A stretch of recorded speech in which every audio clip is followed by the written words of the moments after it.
bad manners, and we find that there is a correlation between bad manners and sins, between bad manners and how well our children do. And I mentioned this after the khutbatul Jum'ah, in the Jum'ah khutbah yesterday, and I mentioned this affair after the Salah, that there is a correlation, a direct correlation that I've seen with my own eyes. And I've been teaching children on and off since 1995 as a teacher.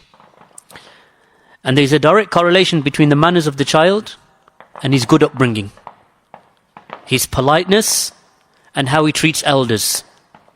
The manners, the adab, the behavior and good conduct of a child, and between the results that he attains at school.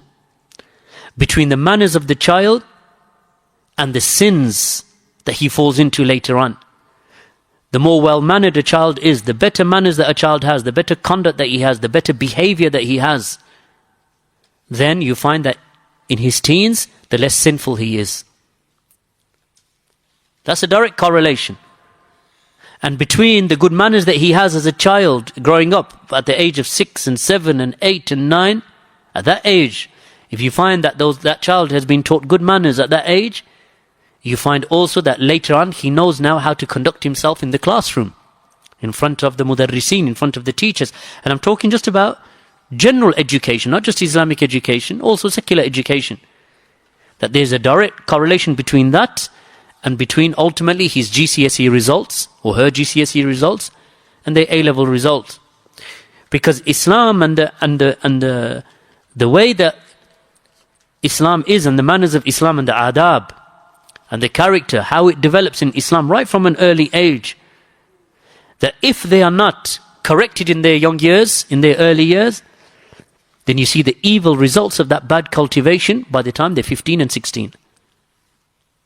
And at that stage, calling someone up and saying, please can you get me Abu Hakim's number, or Abu Idris's number, or Abu Iyad's number, or Abu, Fulan's number, Abdul Ilah's number, or Abu Khadeejah's number. I want to ask him a question. Then you ring up and you say, he's doing this and he's doing that, or she's doing this and she's doing that. You say, how old are they? You say, 17. What do you want us to do at 17? What can you do at the age of 17? Because you neglected them. You didn't teach them even how to eat.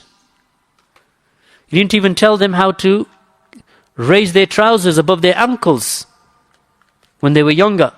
You didn't even tell them how to tie their hijab properly.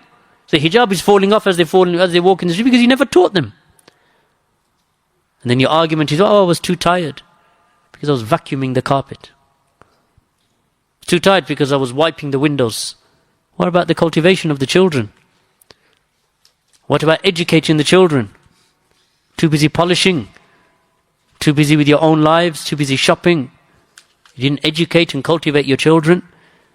And then you cry at the age of 15 and 16 and 17 and 18 because you've lost them to the streets and through sins and so on. Manners